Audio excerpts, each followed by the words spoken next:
Hello, everyone. I want to welcome you all to this homeownership workshop where the theme is to move from renting to owning. My name is Benga Gunjimi. I am the founder and executive director of the Nigerian Center. It's my great honor to welcome you to this workshop today. I want to mention that this meeting is being recorded, and if you object to being recorded, we understand if you want to disconnect at this time. But that said, let's start on a very light, fun note. If you can please chat in the chat box what city you're joining us from, that would be great.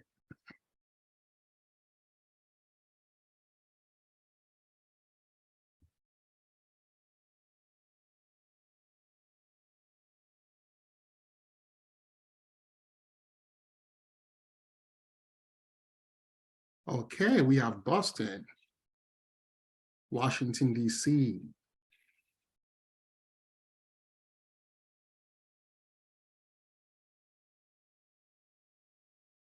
Anyone else?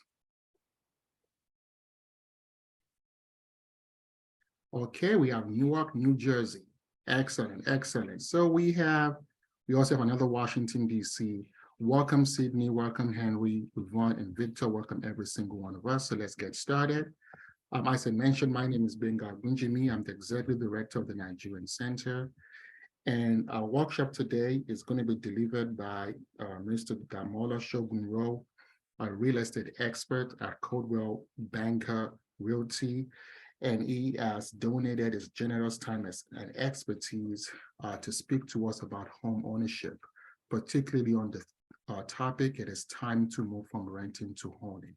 So before we do that, for those who are joining us for the very first time, given we are relatively still a new organization, I want to take this moment to talk a little bit about the Nigerian Center and our mission and why we do what we do. The Nigerian Center is the very first cultural immigrant community center for the Nigerian American community in the United States. While we are called the Nigerian Center, we serve all groups, all minority or all immigrant groups in the country. And our purpose is to provide connection to the Nigerian culture while fostering financial inclusion and social justice opportunities for the Nigerian American community in the United States. And the reason why this organization became important is, as we all know, across all cultural groups in the country, most often they have a physical location they can turn to support the American experience and American journey. But Nigerian community up until now didn't have any, and this is our response to that. And to be able to carry out that mission, we have identified 5 areas of asset building. Number one is homeownership, and that is why we are here today. We know that owning your primary residence, statistically proven, has been established that is one of the cornerstones and the pathway to financial freedom and financial inclusion, not just in America, but around the world.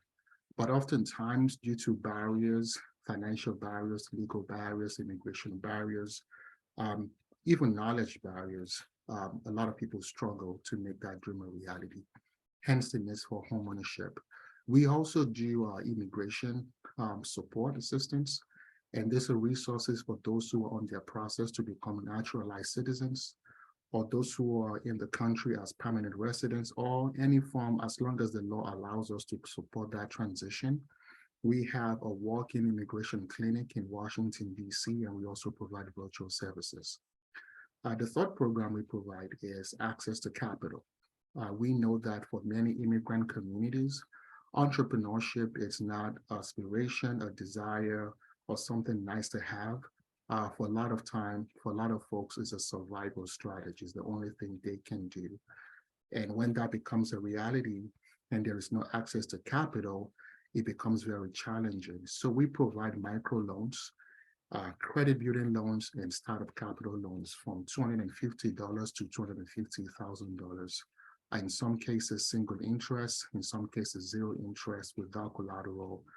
We do ask for social collateral with accountability groups for that.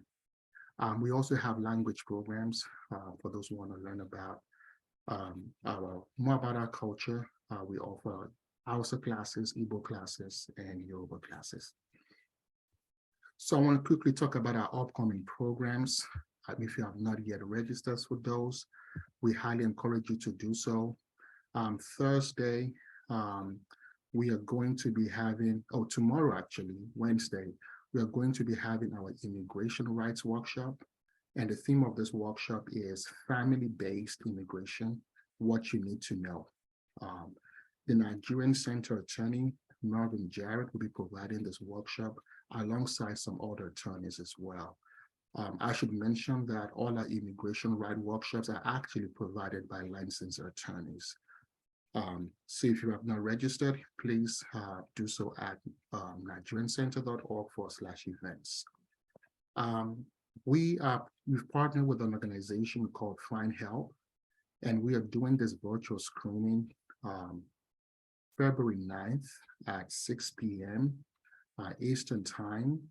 And this documentary tells the story of 3 immigrants from Nigeria, Congo, as well as Guatemala. I believe they are in the country on asylum. And it just kind of tell the transition and how they've been able to turn to organizations like the Welcome Center, the Nigerian Center, to be able to support that transition. And we definitely want to support and highlight the family that comes from various parts of the world. In this workshop would also be resources for anyone who might need immigration support that they can access. Please go to our website as well to register for the screening workshop. If you want to learn how to speak Igbo, we have a beginner Igbo class. At this time, we're around, I believe, close to 60% of our capacity for the class. So we can take a little bit more seats if you want to be a part of that class. We have partnered with a pretty great organization called Igbo Express, whose sole mission is to teach Igbo, and they're providing faculty highly skilled in providing this particular workshop. So if you go to our virtual events class page on our website, you'll be able to register for this class as well. At this time, this is the only paid program that we have, but it's highly discounted at $99. So if you want to be interested, we ask that you take advantage of it. I also want to talk about our upcoming tax workshop, and we're very excited. It's the very first tax workshop we have, and the presenter of that workshop is actually an accredited IRS tax agent in the DMV area, and is going to be providing tax workshop for those who are self-employed and those who are unemployed. I'm sorry, those who are small business owners. One of the reasons we thought this is very important, particularly for some folks who might still in between immigration status, might not know that they are not released from the responsibility of filing taxes. If you're in the United States, you should be filing taxes. And I know that could be cumbersome and complex for a lot of people. It's complex enough for American, let alone those who just recently arrived. So if you have a W-2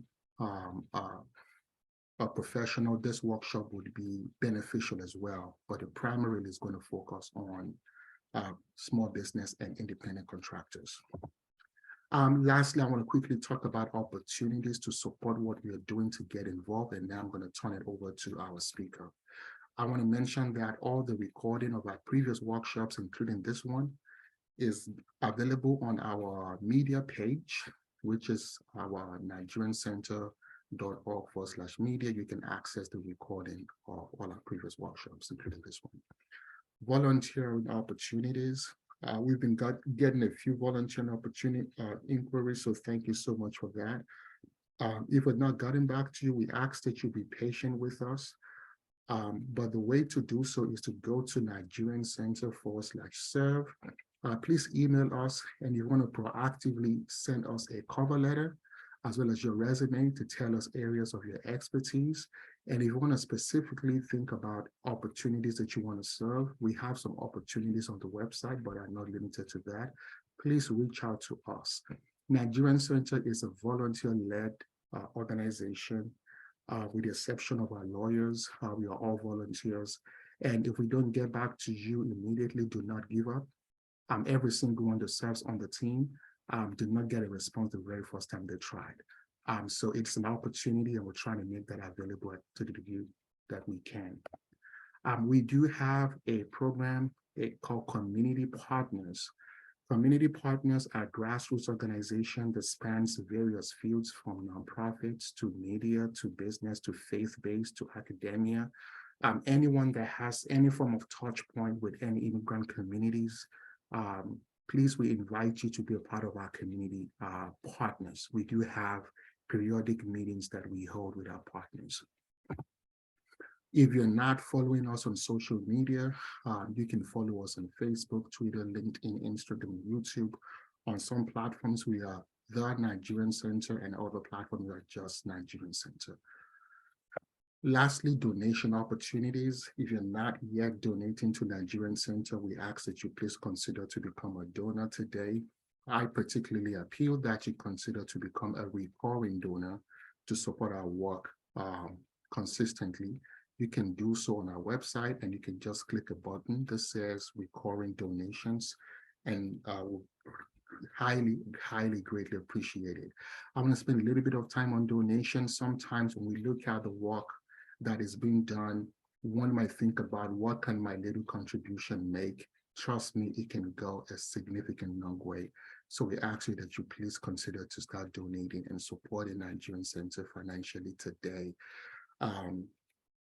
Thank you for that. Okay, so that said, I'm so thrilled and excited to introduce our speaker for today, Damola Sogunro, a real estate expert from Coldwell Banker Realty. Is going to be speaking to us about transitioning from renting to owning. Mr. Damola, you are welcome. Please come to the microphone and camera. Okay. All right, let me share my screen. I hope everyone is doing well today. Give me 1 second. All right. Hopefully everyone can see it. See my screen? Yes. Okay. Well, I'm truly grateful for this opportunity to be here, and I'm grateful for the Nigerian Center for inviting me here and speak to you all about home ownership. You know, this is something that's very dear to me. It always reminds me of my parents, of their journey of coming to the US when I was around 6 years old. And I remember they were always searching for that American dream. I remember the first time we moved to a relative's house. We stayed there for a couple of months. And then after that, we moved to a house in DC, actually a church in DC, Celestial Church of Christ. And after that, we ended up living in Silver Spring, Maryland. And we lived in 2 apartment complexes over there. And the neighborhood was great, but unfortunately, it was like it was a Section 8, low income, but sometimes you get into trouble sometimes. And I remember my mom one day said to herself, after looking at our condition, and it was like, we can't live our lives like this. So I don't know if you guys have probably run into this. You're probably renting an apartment right now, and you're probably wondering, like, I can't live my life like this. So my mom, she reached her breaking point. And I would say that 20 years afterwards, I would say over 20 years ago, she was able to purchase her first home. So, as Banga said, I'm a real estate agent here in DC. And, I help first-time home buyers through the process of buying their first home. So what I'm going to do today, I'm going to talk about home ownership. I'm going to show you how to, the importance actually of having an ownership mindset. And also I'm going to show you how to move from renting to owning. So before I start, I just have a question for you all. Anybody can through the chat, hopefully. And my question is this, what comes to mind when you hear home ownership mindset?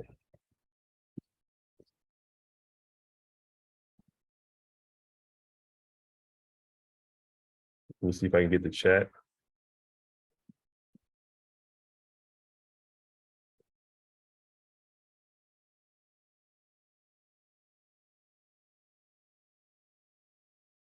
A lot of savings.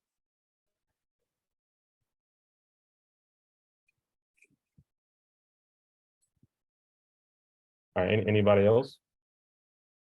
What comes to mind when you hear that home ownership mindset?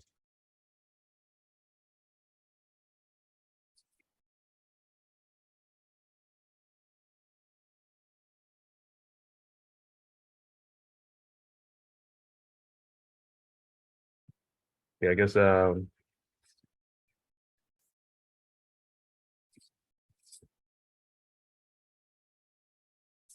well, since I don't have anybody else, I'm just gonna say, like, there's a sense of pride, right, when you're owning your own property. And this sense of pride sometimes, I mean, it's a sense of security, it's a sense of freedom. You don't have to worry about anybody telling you you cannot decorate your house. It is something that is, unbelievable. You get to get engaged in the community, get to know your neighbors. You want to see that community strive. And there's also benefits that goes along with owning your own property. And here is the first one: renting versus buying. I'm gonna give you guys a second to look at this chart. So the important thing I wanted to show on this chart is that it's a comparison, right, of renting and owning. So in this first column, we see that this is just an example.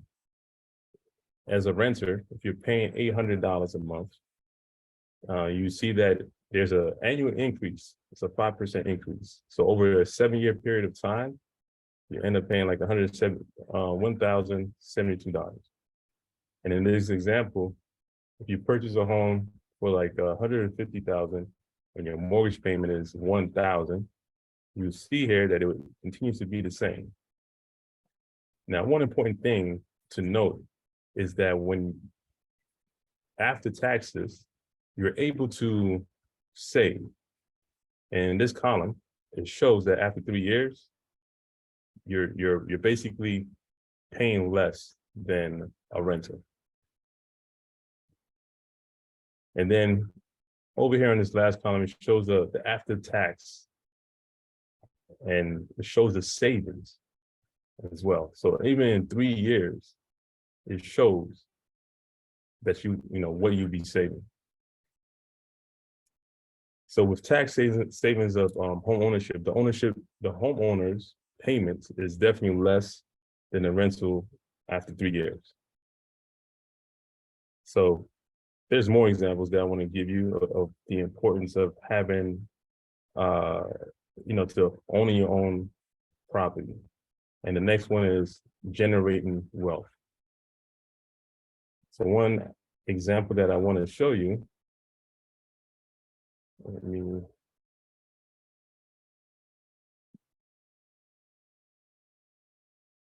so this one right here, this is from Zillow, but this is a friend's house, one of my friends who purchased a home in Columbia, in Capitol Heights, in Capitol Hill, here in DC. And as you see, it shows that he purchased this house right here for $335,000. And he has 2 kids. They're about 18 right now, about to go to college. And I remember talking to him because if you look right here, this is just a Z estimate. It's an estimate that Zillow gives. And it shows that is $1 million right now if he was to sell the house. And I remember talking to him and he says, you know what? I don't have to worry about retirement money anymore. So the next example, now this is a house that my brother actually purchased. And it shows right here that he purchased the house 2018.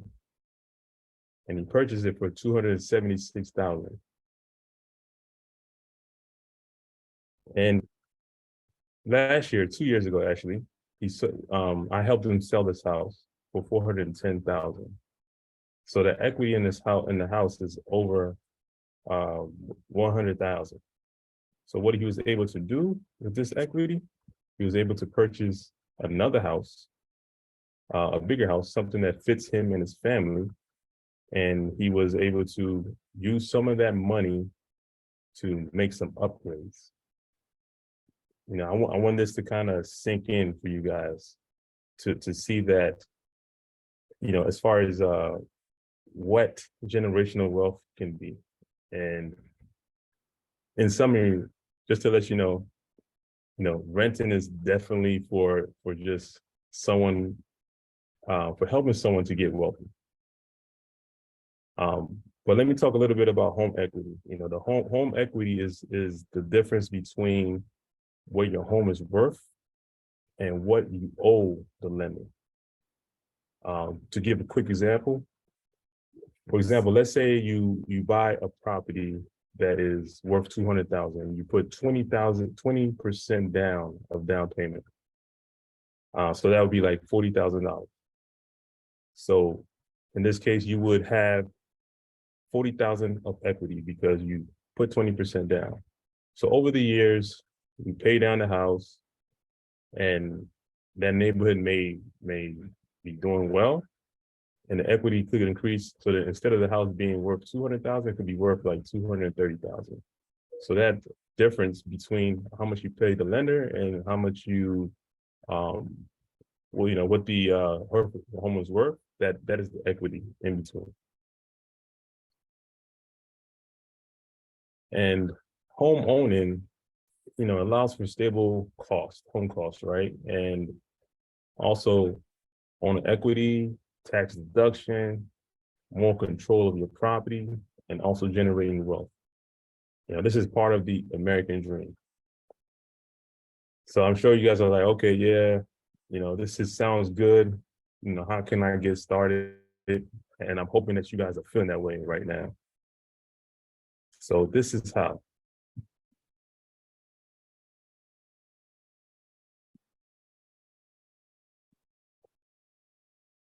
Now, to get prepared, there's a few things that needs to happen. Doing a financial checkup. You got to check how your financial health is. How much do you have in your bank? So you got to find out if you're ready to buy a property, because there are closing costs that comes with purchasing a home.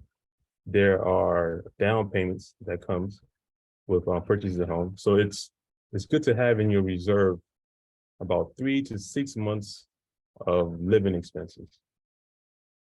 And it's also good to track what you are spending. So there's a neat little tool that I just want to show you real quick that is good for doing that. And this right here, this is called Personal Capital. What do you do is you put in all your information in this site. And as you see, Bank of America, this is just an example, has like the investment, the credit cards, and you'll be able to find out where your money is going. And this example shows the restaurants, automotive, groceries, so you can know what to cut back on. So that's just a neat thing to have. Now, another thing that you should do is, as far as you check your credit, you need to check your credit. You got to know what's going on. So a credit report, it lists your bills, your payment history, your loans, any debts that you have, and any financial information that it has. So what it does is it shows where you work, also where you live, and whether you've been sued, arrested, or filed bankruptcy. And and also to calculate the credit score, and that's something else that you've probably heard. Instead of credit report, they also have the credit score. And the credit score, the companies the way they calculate the credit score is they use the information from your credit report. So this affects your credit score. as the payment history, outstanding balances, the length of the credit history, applications that you have applied for a new credit, and also different types of credit accounts, just like mortgage, car loans, credit cards. So another place where you can kind of check that is freecredit.com. You know, you'll be able to find out, how, what your credit is. If you're not able to do that, well, the annual report does not include the credit score. But what you could do, some banks offer this for free, like Bank of America, maybe Credit Union. I have these two banks, and they offer it for free, so you can see where your credit score is at. Now, after you have done all this, now you're gonna feel comfortable, okay, of the next step, which is the buying is you need to figure out what type of home you want. What is your home ownership goal? And to give an example, like my friend that I showed in that first home, his goal was basically to stay there until their two kids graduate from high school and head to college. So over 18 years, 20 years. And he's looking to stay there and finish also his work and then retire. And then he's gonna probably have like $1 million or more, depending on how many more years he's gonna stay there. And another example that I had was my brother. His goal was to stay at the property for only 5 years. And luckily he stayed on the property. He saw opportunity when the housing market was doing very well, and he sold it in 3 years. And he used that money, like I said, to buy another house. So, I mean, that's his goal. He doesn't really, right now, he's not really trying to stay in one place. He just wants to make some money and keep on going. But you need to think about that, your length. You need to also think about, are you going to do you want to move to an area that has a school, that is close to your job, that's close to a metro station? So those are all the things that you need to think about when you're thinking about your goal of owning your own home. So after all this is done,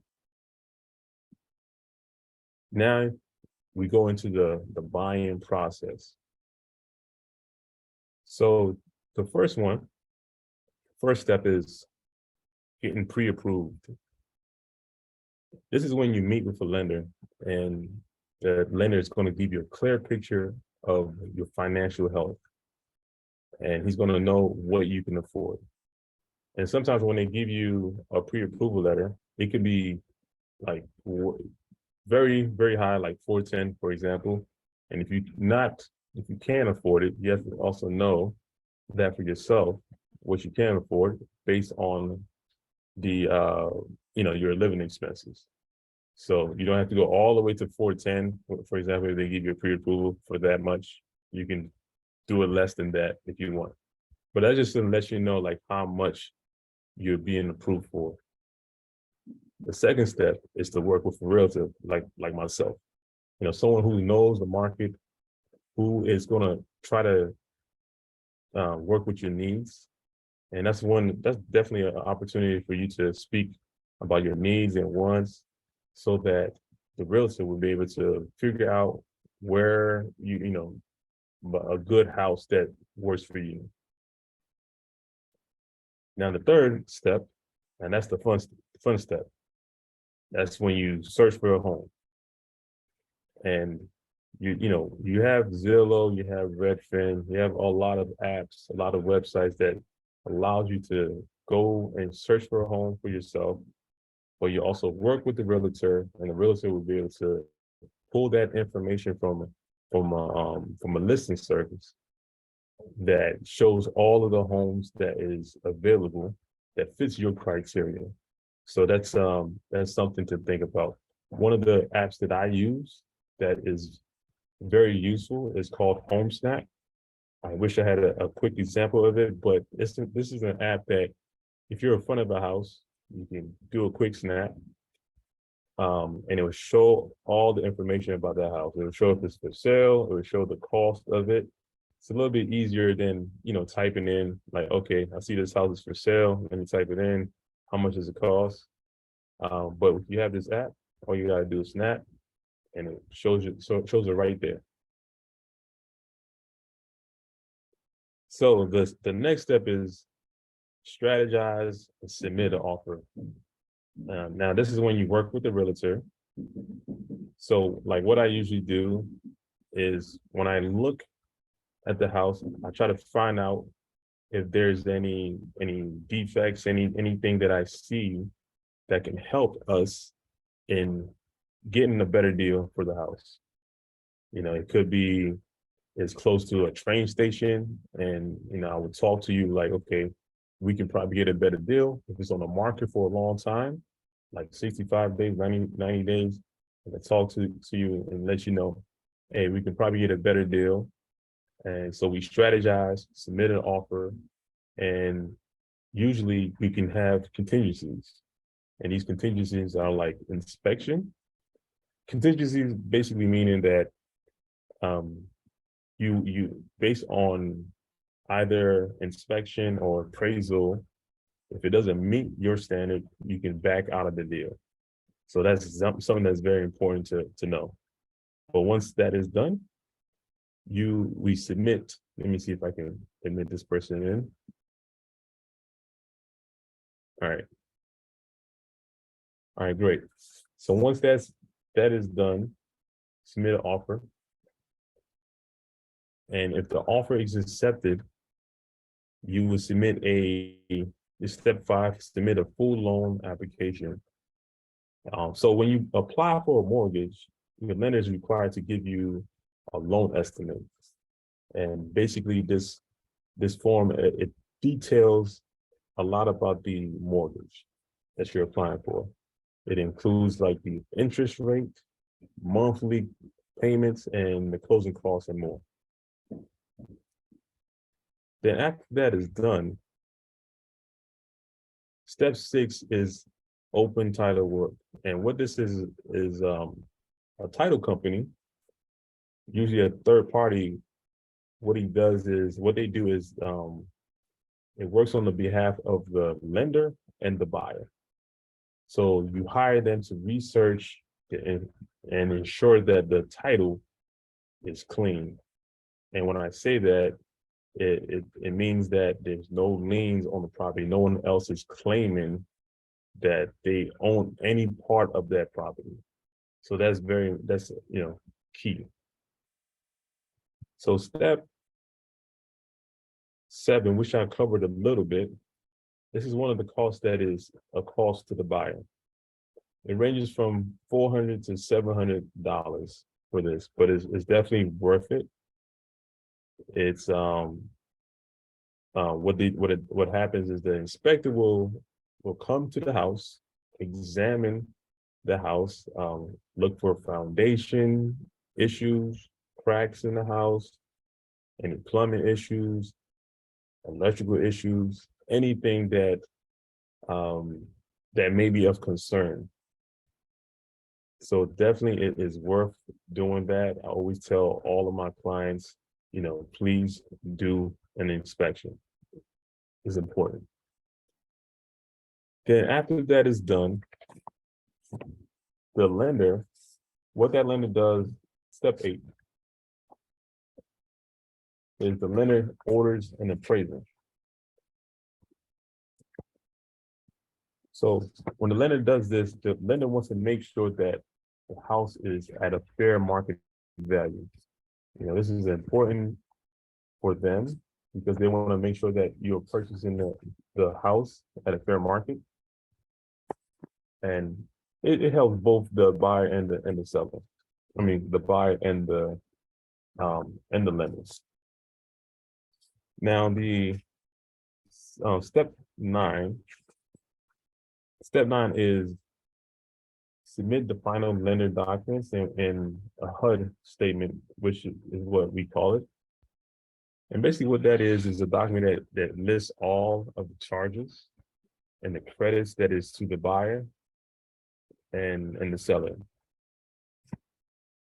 So step 10 is the final walkthrough. And it is what it's saying it is. You walk with the realtor into the house, look throughout the whole house to make sure that all the corrections were made.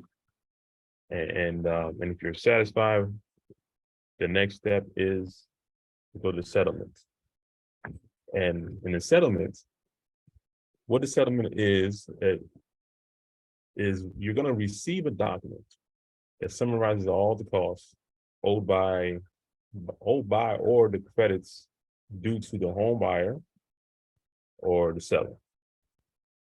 So what you need to do is bring your ID, and then the pages, it's a lot of pages that you have to sign, initial and sign, and that's it. The next is getting the keys. So after that is done, you may be saying, you know, what's next? And I don't think many people talk about this a lot. But you know, you become a new homeowner, you know, which is great. But it's like, okay, what next? What you have to do is an investment. So you have to protect your investment. And I would suggest, of course, taking care of the home, you know, making sure that all the maintenance to the home is done. You know, stuff like the HVAC, you know, because now you have more responsibility. You're a homeowner. You know, you're taking responsibility of your own place. And then you can just, you know, make any updates that you want to the house as the years go, depending on the goal that you're trying to achieve. So that's just the main bottom line, you know, protect your investment and continue to save and maintain your property. So any questions from anybody?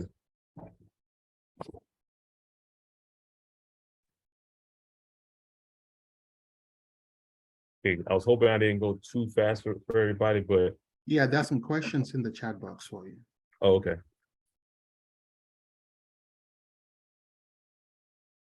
Oh, that's a very good question. So yeah, if there's a lien on the property that you're interested in, basically the seller will have to make sure that this is clear. I mean, basically you're basically in and out of it. You don't have to worry about. You can't. I mean, you won't purchase the property basically, but the seller has to take care of this. Hopefully that answers your question. Any other questions?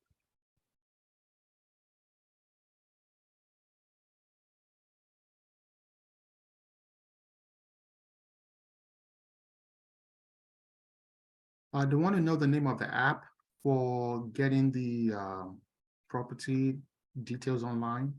Oh yes. Oh yes. Oh, what is it? Okay. It's called Home Snap.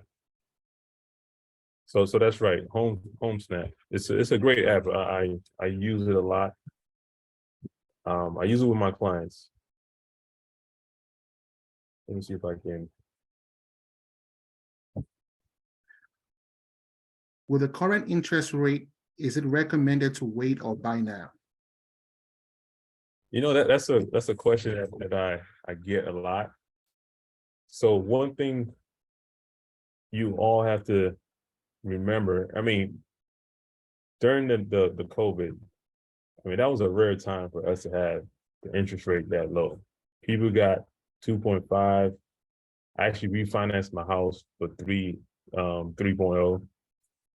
So, you know, that's a rare time. And before then, the interest rate is actually around the same price right now. So if you think about it.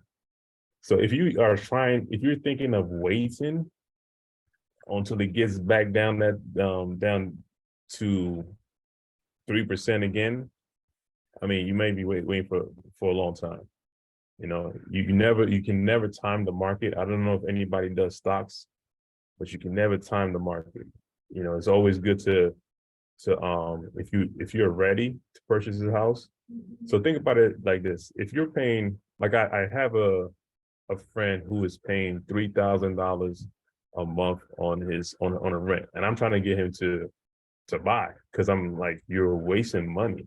$3,000 a month. Why don't you just buy, and then if the interest goes down to a certain amount, then you can refinance again, and then you'll be able to save.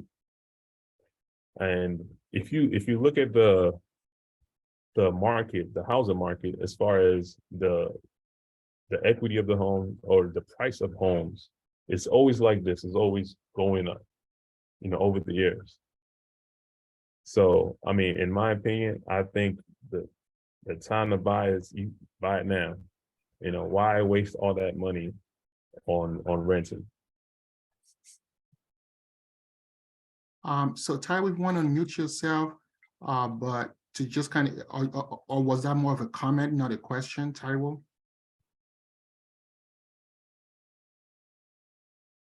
I was close to buying a home last year. I had my down payment. Hello, Mr. Benga. Oh, go ahead, Tyrell. Boss, how are you doing, sir? Yes, doing well, doing well. Good Go ahead evening. with your comment or question. It's a blessing to be here, and well done, sir. Yes, sir. Mr. Damola, good job. Yes. Thank you, sir. You're I had a welcome. personal experience last year, so I was almost going to get my place. I did everything possible. I had my down payment, had a great credit score, and I just needed a lender to back it up for me. But I was bounced from one lender to the other, because they said I needed to have a W-2 job. And as at that time, I was doing Amazon delivery. I didn't have a W-2 job. So it was really very painful to say, because I was like, if I show you a bank statement that shows that week in, week out, I am getting paid for over a year, why should a W-2 be an issue? And the reason why I'm bringing it out here is because oftentimes when we sit in meetings like this, we don't really hear those nitty-gritty, the things that actually happen in the real place, because for me, I was like, wow, I've been to so many workshops. Nobody ever mentioned this to me, so I'm just throwing in there to say, it was a painful experience. And if you can please, Mr. Damola, just help us if there are some other things we need to know, so that, Right. because I really killed myself to make sure that, I had the money and I had a good credit score, only for me to be, told I still couldn't get the house. Thank you. Yeah, that's a very good question. And you said a year, right? A year statement that you had. Right. I had Right, like a. okay. Mhm. So okay. As far as conventional and FHA lenders, what they actually require is at least 2 years of employment. So that's probably Yeah, why. but I had my tax filing to show 2 years of employment and 2 years of, to show, that I filed my tax for 2 consecutive years, Okay. so I was like, oh, I thought that would be able to at least to say that, I was always getting money.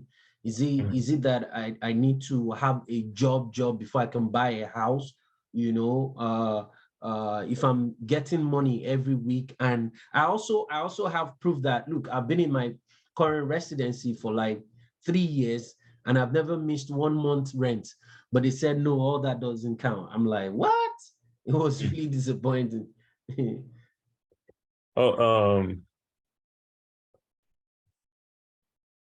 They said, can you say that last part one more time? Right. So I told them that I had 2-year tax filing, and then I've been in my current residence for over 3 years, and I've never missed a single month of rent payment. Just to show the consistency. Like, look, I got this. Because I've never default. I have a good credit score to show that I manage my credit very well. I have a paying job, and then I have about 3 years rent to show for it, but none of those worked. Okay, okay. So yeah, that is, I'm kind of surprised and kind of shocked because I mean, like I said, you need 2 years of employment, history of employment, and also, as far as the time that you live in a place. I mean, I think it sounds right. This sounds like, I mean, I may have to talk to you offline to try to figure it out, because there's Okay. probably Okay. something there that I'm missing. I have some lenders that can definitely help with that too. But there's Okay. something there that's missing that I can't pinpoint what it is. Yeah. All right. Yeah. We'll definitely speak offline. Thank you. Awesome. We have a question from Aju. And Aju, if you want to come online, that's fine as well. But the question is, what if you purchased and sold your first home over 20 years ago in a different state outside of the DMV area, and now you want to purchase a home in DC? I guess what I'm saying, would that history transfer, would that be factored into buying a house in DC? Yeah, I don't know if I quite understand it, but I'm guessing as far as like I guess a first time homeowner. Because if you purchase a home 20 years ago, I mean, you can purchase a home in DC, because to be considered a first time homeowner, you have to be, 3 years. You have to wait 3 years after your first purchase. So, I mean, there are many people that are, I mean, that's just to answer that question, if that's what it was, a first time home buyer. But besides that, I mean, even if you purchased a home 20 years ago, you can purchase, a lot of people have houses. They purchase, many houses. And because you need like 3 years to be a first time home buyer, some people will sell the house, or they'll probably rent their primary residence. And after 3 years, they'll move and purchase another house, and they'll stay there for another 3 years, and that's how people have lots of houses, and that's how you generate wealth. You gotta understand like what to do. And that's why, for this, I'm glad that the Nigerian Center is here to kind of bring to light to everyone the importance of buying a home, because that is definitely the foundation of starting the generational wealth. I hope that answers your question. Yeah, yes, thank you so much. And thank you for the valuable information you're giving us. Yeah, I'm interested in getting the first home, buying, credits or help that the federal government gives. So that's why I wondered whether I'll be qualified, since technically it's not my first home. I owned a home a long time ago. Yeah, so yeah, like I said, I mean, since you own a home a long time ago, you're considered a first time home buyer. That's one of the tricks that people are doing. They wait after 3 years, because at 3 years you're considered a first time home buyer. Okay, thank you. That's fantastic news. Thank you so much. And still on that, Damola, how can people get financial assistance toward deposit and closing cost as a first time home buyer? Yeah. So it depends on where you at. So I do have here, there's some programs that are available. I wasn't sure if I was going to have enough time to talk about these programs, but this is my resource page, and talks about, as far as the free credit, and these are the two programs that are available. If you're trying to purchase in DC, let me go here real quick to, let's see.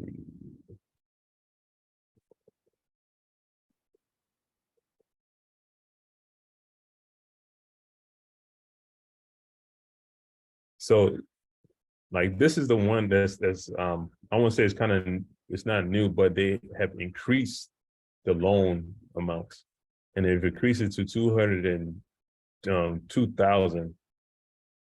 This is called HPAP, Home Purchase Assistance Program. So they also give additional 4,000 to your closing. And so yeah, this website, you know, if you go here and also Open Doors, let me see if I can get it. Open Doors. I believe.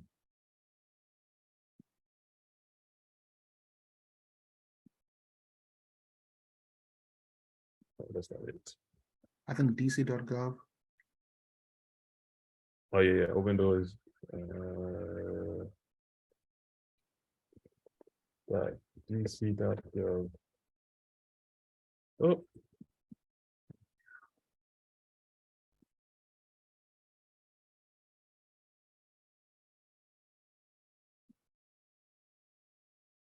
Oh, that's not it. Yeah, there's a DC Open Doors. I guess I did it wrong. DC Open Doors. Okay. Ah.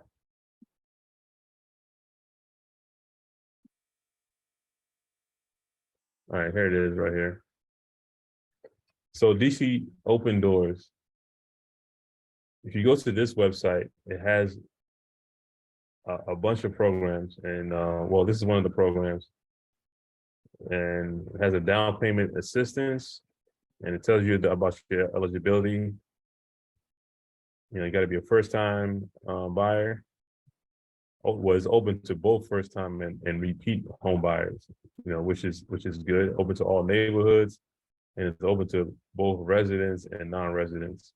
Also gives, you know, you got to have a minimum credit score of 640, but it's one of the the maximum income of 154,000. So that is one of the programs, and this website also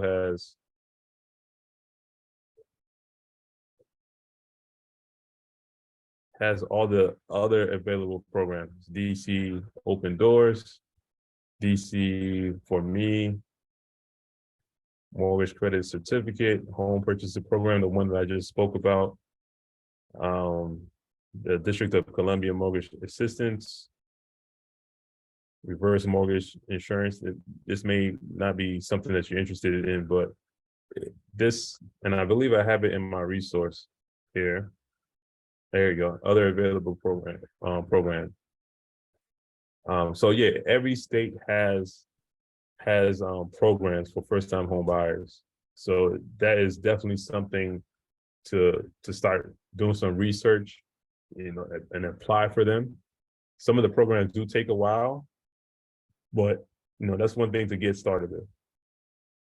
I think we have more final question. It seems that single-family homes are going for nothing under 500,000, but your monthly budget is 3,000. What do you do in that situation? Yeah, I mean, that's a very, very good question. And you know, and I think that goes to what I talked about today, as far as, you know, your financial health. And it sounds like you know what's your financial health. You know that, you know, your budget is 3,000. So definitely one of the things I suggest is looking at some of these programs to see if they can help you, assist you with probably putting like, you know, like the one that I showed, which was HPAP, and it assists you up to 202,000, and that's a lot of money. So I would go that route if you're trying to purchase, you know, a home, and so it can be affordable for you. I mean, if not, you know, DC is getting expensive, but you know, if you're not interested, I mean, if you don't mind where to live, you may have to move a little bit further out, because it'll get more more affordable. You know, you have Maryland, some places in Virginia as well. Are there such programs in Maryland too? Yes, there's programs in Maryland as well. Let me double check real quick. Yeah, I mean, I can probably provide this more, because there's one that actually came up. It's in Greenbelt, and it's only for the Greenbelt area. And there's another one. Let me show you this one real quick.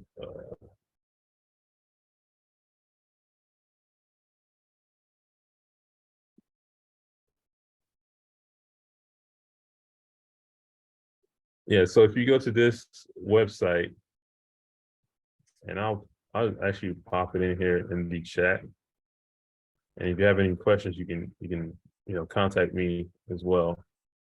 But this shows some of the assistance that they give for homeowners.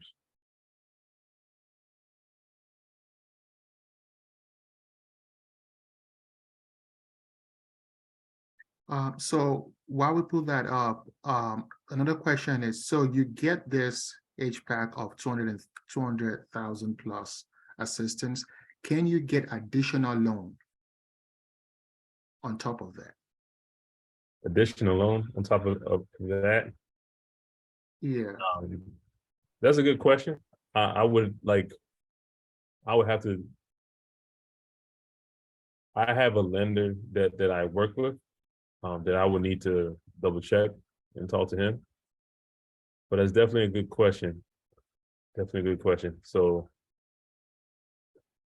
Thanks. And can you please put up, do you have a page for your contact information so folks can follow up, reach out to you? Yes, definitely. So yeah, so here's the last page. Here's my contact information. If you do have a smartphone, this is a QR code. You just use your camera, you point it at it, and it's going to take you to a page for you to fill out your name, your information, and provide any notes that you have or any questions that you have, and it'll send it right to me. Awesome. Can we all give a virtual round of applause to Mr. Damola Sogunro for this wealth of information that he has blessed us with today? Thank you so much. I'm going to give you a few more seconds to get his contact information. 240-304-6513. I was struggling with that, but and now you get it's awesome, everyone. So this video is even being recorded and will be shared, so you can go back and play. But before we go, please hold on 1 second, everyone. So Damola, if you can stop sharing your screen. Okay. So 1 second, everyone. Just want to quickly do some announcements before we go. Okay, so quickly, I just want to talk about our upcoming programs that we have. Tomorrow, we are having our immigration workshops, family-based immigration. There will be about at least 2, if not 3 attorneys on that program. That'll be covering quite a broad spectrum of family-based immigration, whether it is adoption-based, whether it is marriage-based. So they're going to be going through all of that. Guardianship and, parent sponsorship, spouse sponsorship. They're going to be going through all of that. So you don't want to miss that. Tomorrow, we have a virtual screening of a documentary that tells the story of 3 families from Nigeria, Guatemala, and Congo. They filed asylum in the United States, and just kind of shine a light on their transition, their journey, and resources available at organizations like Nigerian Center and the Welcome Center for anyone who would need immigration need, regardless of the area of immigration need. For those who want to speak Igbo, we have an ongoing Igbo language class for beginners. It is highly subsidized at $99. It's the only paid program we have. Highly recommended. We have partnered with an incredible organization called Igbo Express for this program. We are still accepting registrations for that. And February 2nd, we have our tax workshop for both who are self-employed and small business owners. Those with W-2 would also benefit from this workshop. So we ask that you join. Opportunities to get involved. All our recordings are available on the media page. You can, in the next 24 hours, you'll be able to watch this video and the previous video of our other programs as well. Volunteering opportunities. You want to come and support Nigerian Center, please send us an email, go online, see what you have. If you respond to, you reach out to us, you don't hear back, reach out again. There's always opportunity to serve. Community partners, you have a media organization, faith-based business, community, media, whatever touch points that anyone has with immigrant communities. We conduct this listening session where you tell us how we can better pivot our program and how we can be mindful of the priorities of your community in our program design. It's an open program. Go online on the community partners. It's a simple application. Let us know how you can be of support to us. If you're not following us on social media, Facebook, Twitter, LinkedIn, Instagram, YouTube, we are either the Nigerian Center or nigeriancenter.org. Please do that today. And donations, if you're not currently donating to Nigerian Center, today is an opportunity to do so. Your donations keep this program keep coming on. Please go to nigeriancenter.org/donate, and I highly recommend you consider becoming a recurring donor for a couple of months for the year. Okay, that said, I want to thank every single one. I want to thank our speaker once again. The video recording will be available, and I hope to see you soon again. We are all released into greatness. Thank you, everyone.